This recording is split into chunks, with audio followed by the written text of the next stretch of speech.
你这手怎么了？啊，这个没事，这个天一暖和就好了，一定这么说。好，好，行，放心吧，一言为定，肯定这么说。哎，向阳，你为啥死乞白赖张罗这剧啊？为啥？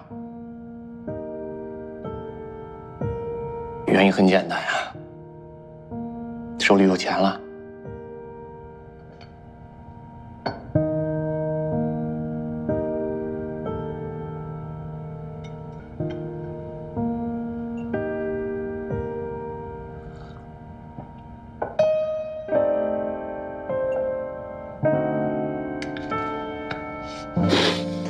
咋的了？这是怎么还给整哭了呢？哎呀，可能是因为到年龄了，总想起咱们从前那些事儿。那时候最单纯、最快乐、最没心没肺那些日子，就是咱们酱油厂那些日子，是吧？炳坤现在也来不了，所以我就寻思，咱这聚会可能也没人张罗，那就我来。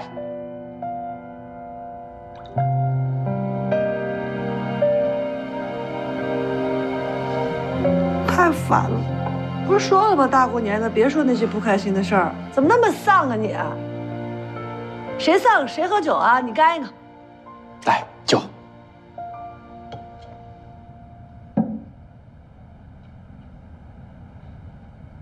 一会儿看老太太去啊。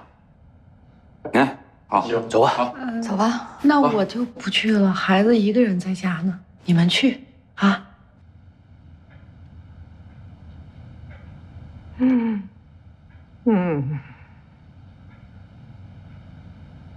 该你走了，到你啦！该我了啊！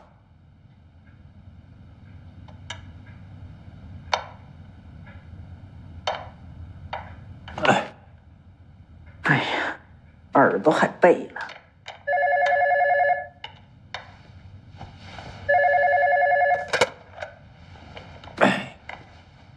喂，谁呀？哦，你让他们进来，让他们进来。啊，谁呀？不是炳坤他们，不是，是那个德宝他们来了。那个门卫刚来的电话。哎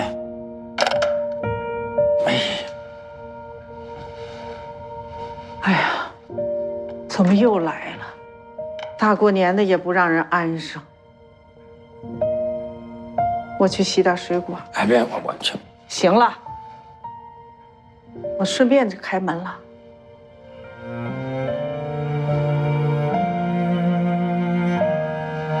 哎呀，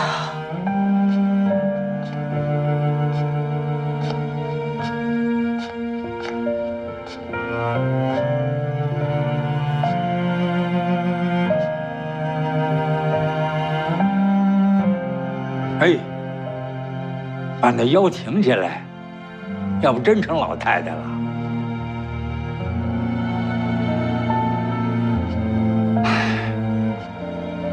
哎呀，你说你们这大过年的过来，我也没准备什么，这一人呢一盒烟，哎，女孩子就算了，但是别在这儿抽啊。哎呦，马叔，我也不抽烟。老曲戒烟了，这方面呢，咱得向人家学习，人家说戒咱就戒了。你怎么不向我学习？你怎么说不戒就不戒70多了，戒啥呀？我一天就痛快一天。再说我这内中缺火，抽点儿喝点儿无妨，但是你们这年轻人可不行啊！抽烟对身体一点好处没有，能不抽就不抽。对。好，炳坤也抽烟了，郑娟跟我说的，听说还抽了挺长一段时间了。主要是我们也不常见到炳坤，见到也没什么用。郑娟说的都不听呢，是吧？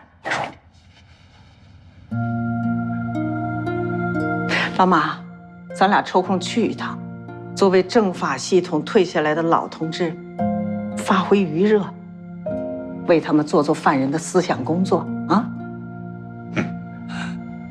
假公济私，真公真私。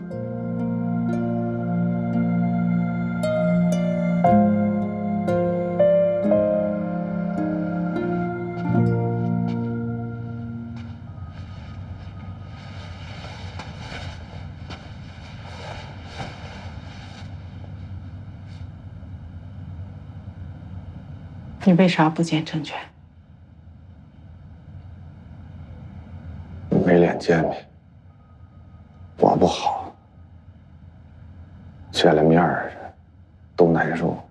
那为啥也不见你哥哥姐姐？一回事了，逃避吧。那我还得谢谢你，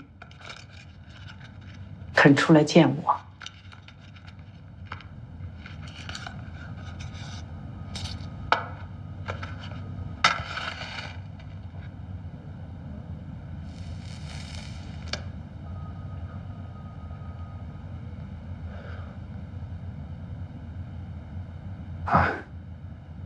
里面大家都愁，一天也没事干。把烟掐了，以后也不许再抽，戒了。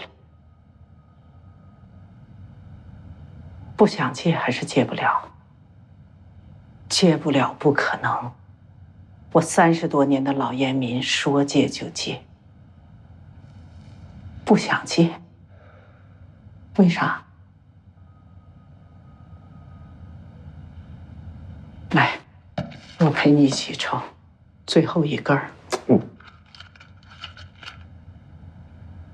掐了。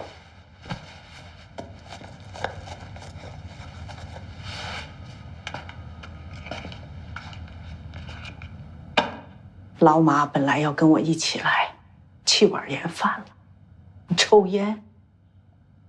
你们男人呐，看起来个顶个的牛。真到了事儿上，绝对不如我们女的。您这就是站着说话不腰疼了。我站着说话。好，我今天就站着给你说。我有个儿子，知道吧？你们春节来我家一次都没见过，为啥？他不回来呀，各种理由，各种借口。老马骂他不孝子、窝囊废、气管炎，我不反驳。其实心里都清楚，这事儿压根儿怪不着儿子。儿子跟我们没感情，是47年生人，刚断奶就交给了保姆，公家给配保姆。那时候形势太紧张，47年冬天，正是东北民主联军跟国民党的激战时刻。老马在前方打仗，组织上照顾我，刚生了孩子，把我留在后方，在后方也是日夜忙，根本没时间顾儿子。儿子稍大点儿，进了军队的保育院。老马偶尔回来，说一块儿去保育院接儿子回家团个圆吧。不回来，抱着老师的腿哇哇大哭，就好像老师是他妈，幼儿园是他家，我们2个都是坏人。愣接回来，不能在家里过夜，整夜的哭，把老马烦的说以后再别接他回来了。别看他嘴上硬，我知道他心里难受，我也难受，但又安慰自己，孩子还小，大点就好了，懂事就好了。后来呢？后来那10年你经历过，他就和我们断绝了关系。可是动乱年代已经过去了，我们早就原谅他了，可儿子却不肯原谅他自己了。哪儿来的那么大的自尊呢？你们年轻人有的时候那种自尊心就是毛病，就纯粹属于矫情了。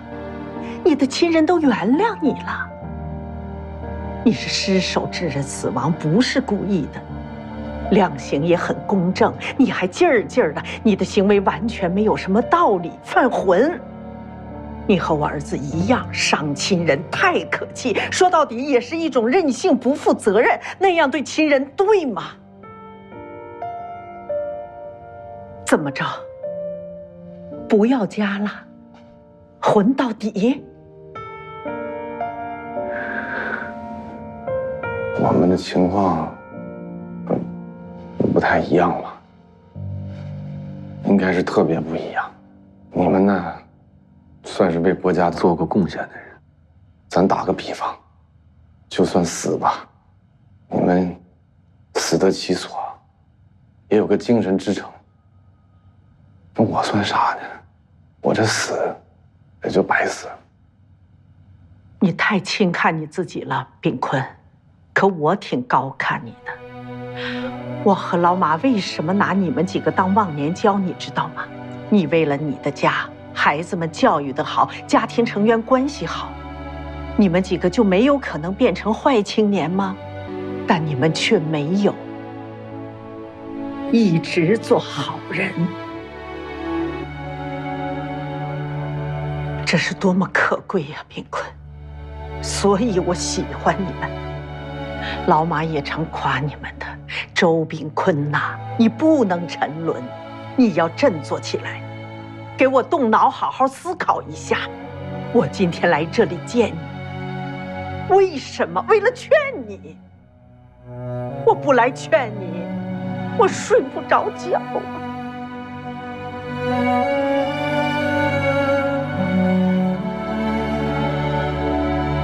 把眼戒了。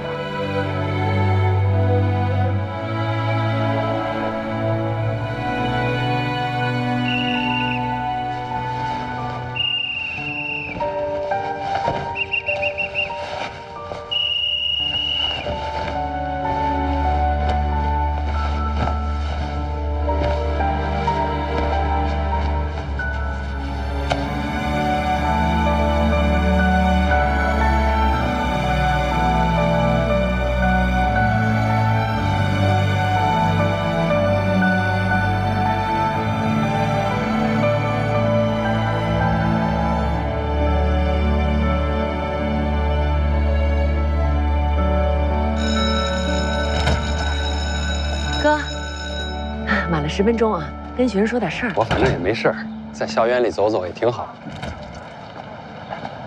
调令下来了吗？没呢。正好休息休息。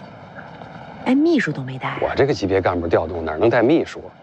哎，我哥没秘书可活不了啊。我这刚开学有点忙，等我忙完这几天，我给你当2天秘书。我可使唤不动你。炳坤知道咱们今天去吗？没跟他说。行，给了个惊喜。喂，是我。好，那我马上过去。怎么了？省委办公厅万副主任让我现在去省委2招，领导找我谈话。档案不是调走了吗？非得今天去啊？可能是有什么事儿吧。那咱俩只能改天再去看炳坤了。行吧，那你赶紧过去吧。我走了。哎，省委2招。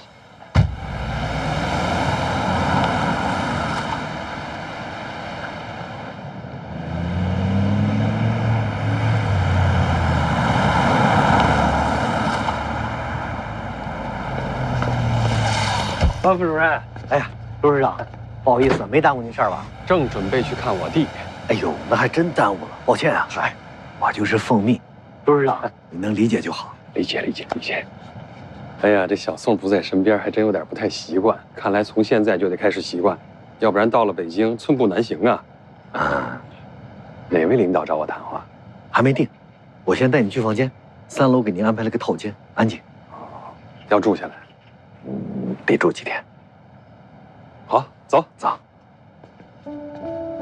何总编，关于正义路大坑的事，你是怎么看？这篇报道嘛，我们基本上属于正常的采访。在这之前呢，我们也都跟市委、跟周市长都汇报过。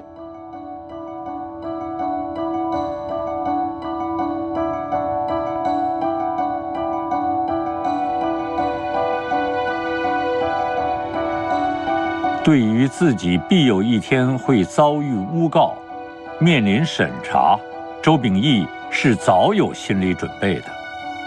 尽管发生的十分突然，但他很快就能泰然处之了。在那几天里，他也自觉地省察了一番自己的行为。结论是，一个人的能力有大小，但我已尽力了。之后，他每个晚上都能安然入睡。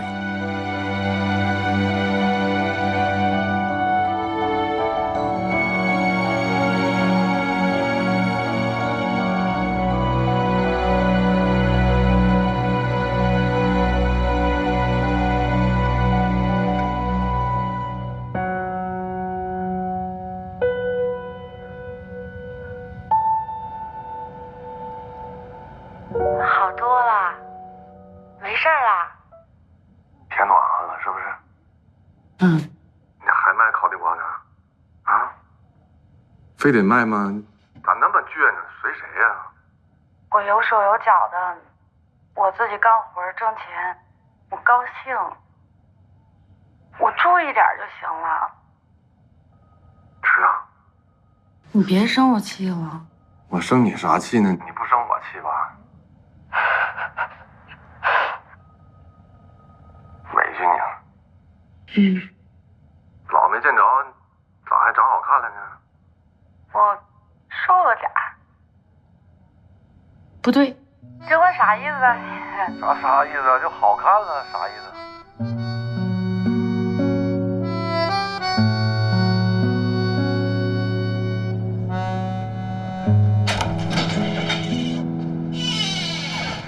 娟儿，娟儿，哎，姐你来啦，我去给你倒点茶。不用，你别忙。那个，今天刚发工资，不，姐我够用。不是给你的，给我弟的，拿着。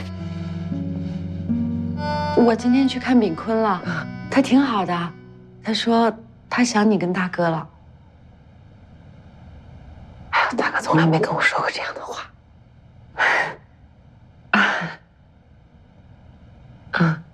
哥现在去不了，他咋了？没啥，就是忙呗，开会。这领导干部总得开会。对，领导都忙。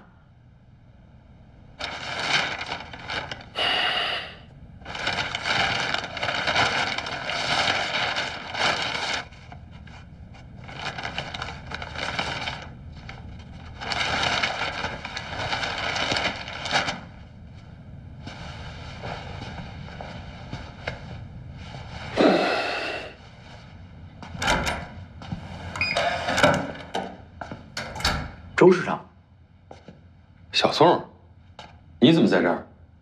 他们让我来的，让我在这儿住着。他们，谁呀？就是，哎，周市长，是不是想出去转转？要不要人陪啊？我待着没事儿，找本书看。我这儿有书啊。什么书？《射雕英雄传》特别好看，我去给你拿。哎呀，不用了，金庸的小说我都看过。要是不方便让我自己出去，那万副主任派人去帮我买几本历史方面的书。进屋说。好。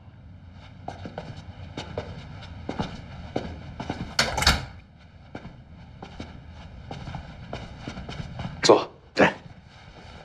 周市长，让您受惊吓了。为什么认为我会受惊吓？没受惊吓更好。要是有问题的同志，肯定是坐立不安。自打被你们请进来之后啊，我还真就一直坐立不安。为啥呀？心中没有鬼也怕鬼敲门。是。怎么办？只能自己安慰自己。既来之则安之，相信组织。就是可惜了我这个假期了，几十年来第一次休假。不过你们也辛苦啊，有家不能回，还得在这儿看着我。咦，怎么是看着呢？我们是陪着您。周市长，你要这么说，我就更不好意思了。周市长，匿名举报信啊，主要是围绕着哈阳正义路那个商贸城。不过现在啊，真相大白了，您两袖清风，以行为公。本来这个话不应该我跟您说，今天晚上组织部的同志会陪您吃饭，由他们告诉你。那就不要告诉我，不要违反纪律。是，我这不是不好意思吗？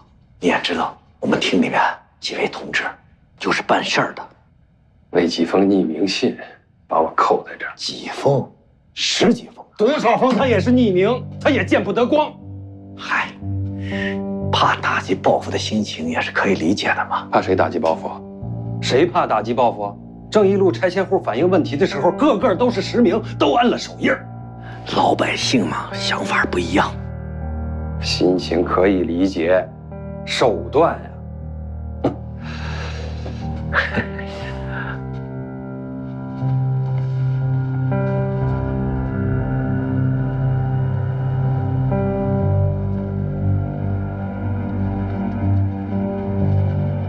这小宋怎么回事？自找的，根本就没他什么事儿。他一听沈纪委找您谈话呀，吓晕菜了，来了个主动坦白，哭哭啼啼的跑到省里啊，交代了一些自己的问题。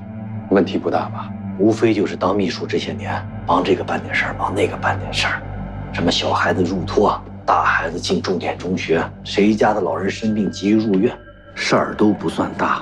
每次帮了人家，人家都会对他有所表示，拢共就几万块钱的事儿。不过有一件事挺敏感的，他背着您跟廖检武联系，给廖通风报信。您知道？那您怎么没跟他谈呢？我自己注意点就行了。当时啊，只想着怎么尽快推进工作，不想被其他因素干扰。我要找小宋谈了，他还怎么有脸继续跟着我呀？那就得换秘书，又得重新熟悉，重新磨合。是，他拿廖检武钱了。廖检武给他钱了，他没用。廖检武出面证明了这个事儿，倒是没什么事儿，为什么不敢见我？廖是想通过他拿下您，他看您没拿钱，所以他才没敢要。我是这么想啊。当然，如果您被拿下了，那您他廖检武全完蛋。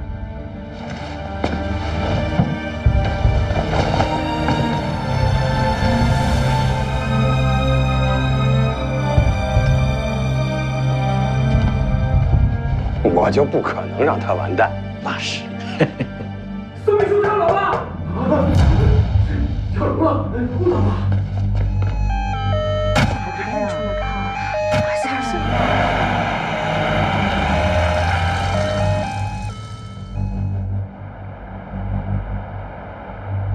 秉义同志，现在真相大白了，我们也可以告诉你了。那些信呢，大部分都是以讹传讹，捕风捉影。但有一封信写的是非常详细具体，就连你跟廖检武吃了几回饭，什么时间、什么地点，都搞得非常清楚。政商利益输送现在是纪委工作的重中之重，省纪委不能不向中纪委做汇报。正义路的事儿之前在中纪委就是挂了号，所以才会这么重视。4年了，得罪的人多了去了，才10几封告状信。知总，不得罪人的干部，可不是好干部。通过调查，他们都承认了，自己实际上根本不清楚商贸城运作的来龙去脉，不过就是有人故意挑唆，趁机泄私愤而已。他们都写了检查，等待处分。本来大家都以为商贸城是肖家河主抓的业绩，这件事儿在哈阳影响很大。口碑也不错，纪委通过跟报社、廖检武他们谈话的时候才发现，原来这件事是你顶着压力一手促成的。我们在调查过程中啊，廖检武就对我们说，你们政府要都是周秉义这样的干部，拿老百姓的事儿当自己的事儿，敢负责不怕事儿，不贪钱不自私，那哈阳早就好了。他儿子被抓了，对政府有点怨气，可以理解。对了，部长，小宋怎么处理啊？目前还没考虑他的问题。哎，万副主任，他人现在是个什么情况？左腿骨折，打了石膏，石膏要1个月以后拆，没大事。得亏是3楼，得亏下面草厚。他的孩子呀，还在上小学呢。看看是不是能从宽处理就从宽处理啊。这样，我们会考虑的，好吧？自己干什么了，没干什么，自己不清楚吗？组织上还没发话呢，就决定跳楼了，怎么想的呀？你当时啊？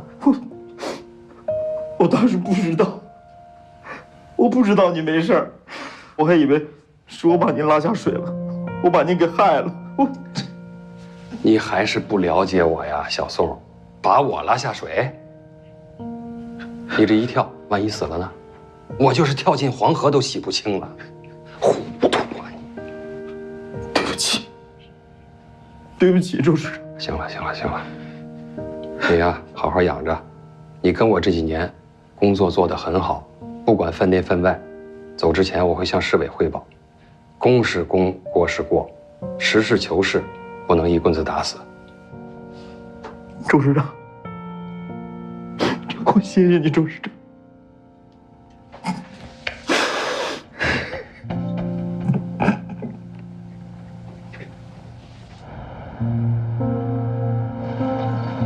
只学习不思考，就如同沙上建塔；只思考不学习，就如同无源之水。思考与学习相辅相成，缺一不可。以上就是我对“学而不思则罔，思而不学则殆”的全部看法。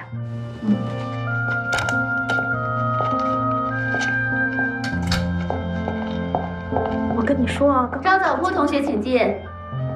老家贵州。是。偏远地区除了孩子上学难，最大的问题是什么？最大问题是汉语与少数民族语言的转换，以及普通话与当地方言的转换。贵州少数民族多，方言多，所以普通话和方言的转换是一个长期存在的问题。我还是想学心理学。哇，那以后会找你们就看看啊。快走吧。哥，面试完了啊？你怎么来了？怕你担心，给家里打电话没人接，给办公室打说你在这儿面试呢，就过来了。你没事了？没事了，一起吧。马上就得去北京报道，今天就得走。就是来不及去看炳坤了。这次是来不及了。没事儿，知道彼此都好就好。等我到了北京，安顿下来，我就去看月月。这会儿不在北京啊，研一寒假，中安汽车实习呢。世界500强啊，争取毕了业留在那儿。那不得听他的吗？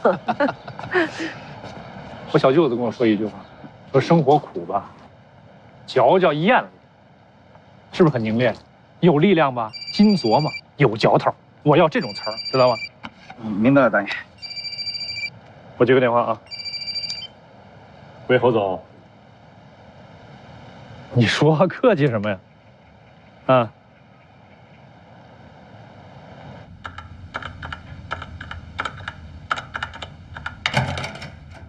你回来啦？刚刚听你说你回来了，我怎么听出了等待的意味呢？自作多情。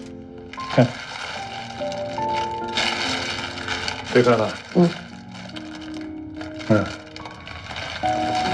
哎。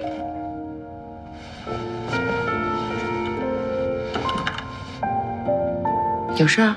的确是有点事儿。说吧。有一个叫侯倩倩的女孩是考你研究生的吧？嗯。成绩怎么样啊？啊，面试过了，分数线也都过了。太好了。他父亲呢，知道闺女在考你的研究生，就说想托我请你吃个饭。这别人的事儿我肯定就不掺和了，我不可能让你屈尊去吃这种饭。他爸是谁啊？我下部戏的主要投资方。去吧，什么时候？真去啊？嗯。不是，天哪！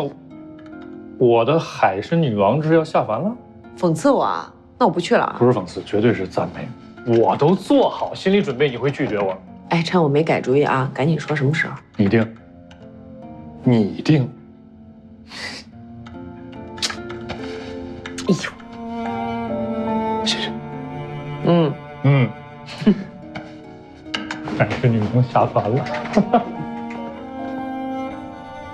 倩倩在这次面试中还是给我留下挺深印象的，尤其是对那句“学而不思则罔，思而不学则殆”的诠释，一听就是充分理解后的。是吗？怎么回家没听你说啊？谢谢周老师，同学们都爱听您的课，说您讲课真正达到了大道至简呢。大道至简好。所以周老师，我特别想读您的研究生，只是今年报考您的学生特别多。哎，倩倩，我想问你啊，咱们学校那么多教授，怎么就非想读我的研呢？崇拜您呀，想成为像您这样有魅力的女性。周老师，我们两口子就这么一个宝贝女儿，只要孩子乐意，怎么都行。侯总，你这就多虑了。倩倩这孩子呢，一看就底子很好，不会让你操心的。我跟你说啊，倩倩，我暂且跳出跟你周老师是夫妻的这层关系，客观的说，你想考周老师的研究生，非常好的选择。你只要跟着他学习，以后也是魅力女性。听到了吗？以后就得跟着周老师好好学习，得为周老师争光啊！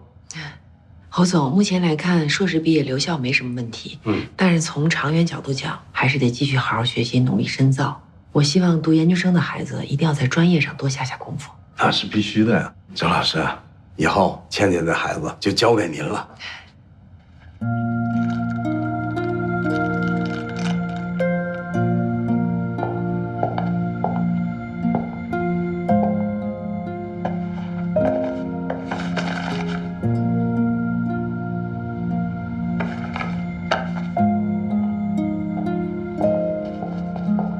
周老师，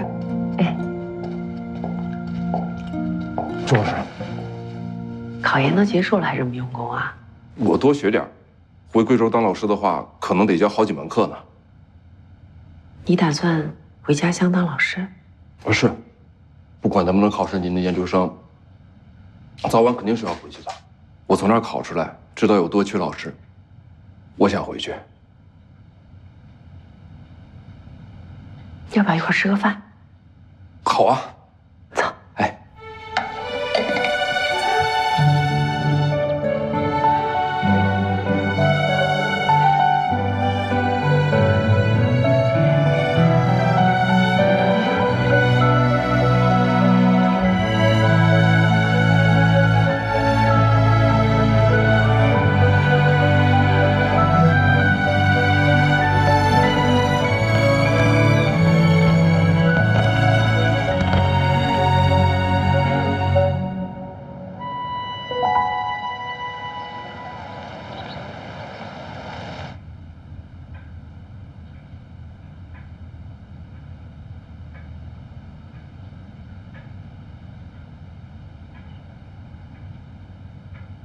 是不是侯总来电话了？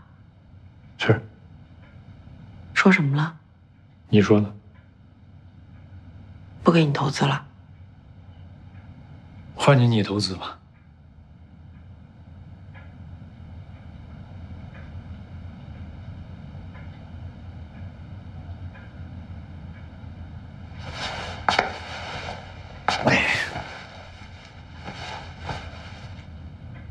我不是怪你啊，我是在怪我自己，压根儿就不该开口。细想想，这么多年了，我爱的不就是你的善良、执着、独立吗？还有你的美貌。我人到中年了，初心没改。但这件事儿啊，我应该是犯错误了。我以为更亲近的关系，或许能够改变一个人。侯倩倩、张道坡选谁都没错，只是这个选择的天平并没有因为我和你的关系而向侯倩倩这边倾斜。你说我不失望吗？扯淡！咱都是生活在这社会上的人，我又不是要风得风，要雨得雨的，我也有求人的时候。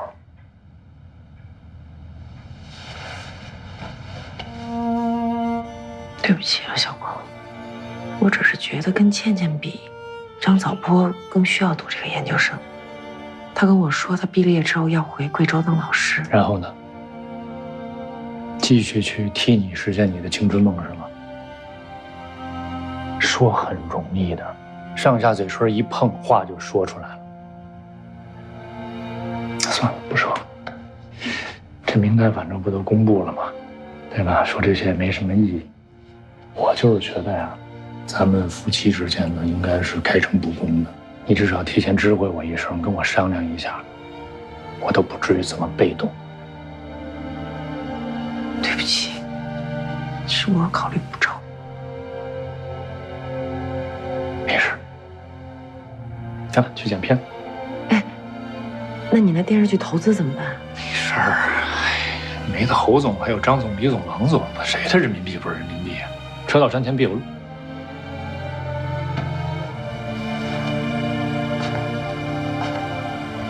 周周，我真的没事。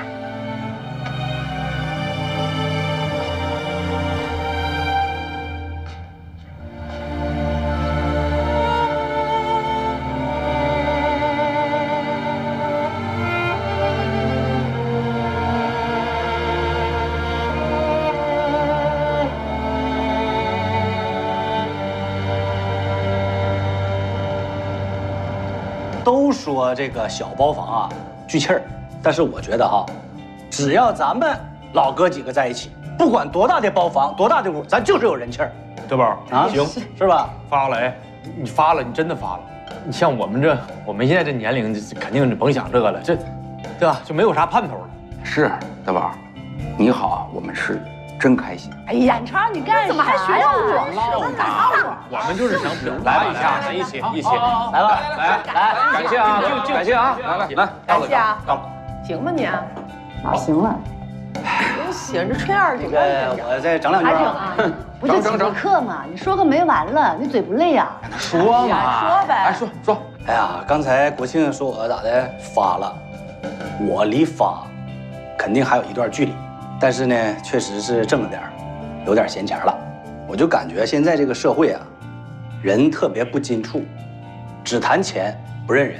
我就特别怀念咱小时候啊，家里穷的叮当响，但吃啥都像满汉全席那个年代。是，坤儿今天没在这儿，那个娟儿你就代表坤儿呗。哎，我代提一杯。我觉得以前燕儿说那话说的特别好，啥时候说的我忘了啊，打我心里了。他说，从今天开始，咱们这些人从今以后就是铁哥们儿、铁姐们儿了。哥们儿姐们儿之间就应该是两肋插刀，无话不说。好事儿说出来，让大家高兴高兴；不好的事儿也说出来。帮得了就帮，帮不了的说出来，总比自己憋在心里好，对吧？没错，这话真让我媳妇儿说准了。经过时间沉淀，咱们这群人还能坐在一起聚，我们还是我们。来吧，友谊长存，好吗？好，干了啊！来，来，干了，来吧，来，我们还是我们，友谊万岁，真好。这情绪让我给整低沉了，是吧？是吧？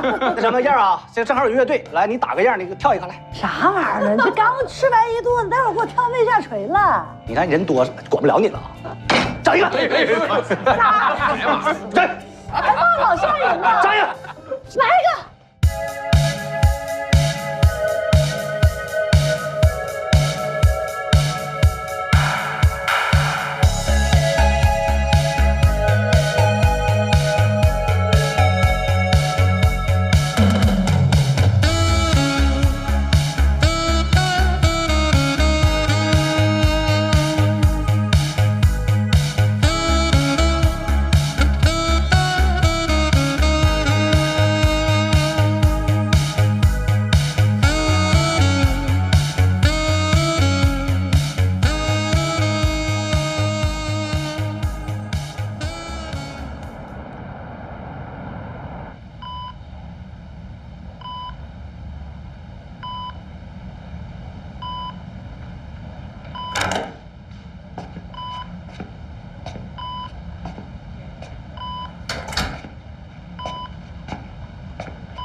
真是不像话，让首长干这种事儿。行，差不多快好了。好了呢，就出来，咱们回家过年。我根本就没事儿。还没事儿呢，要不是冬梅及时的给你做心脏外按摩，你就去见马克思了。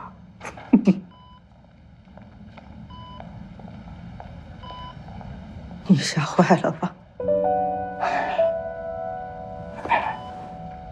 人啊，终有一死，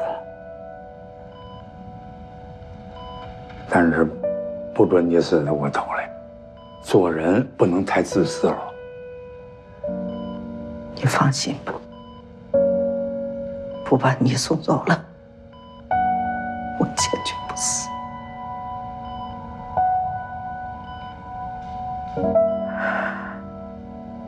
别坏了吧，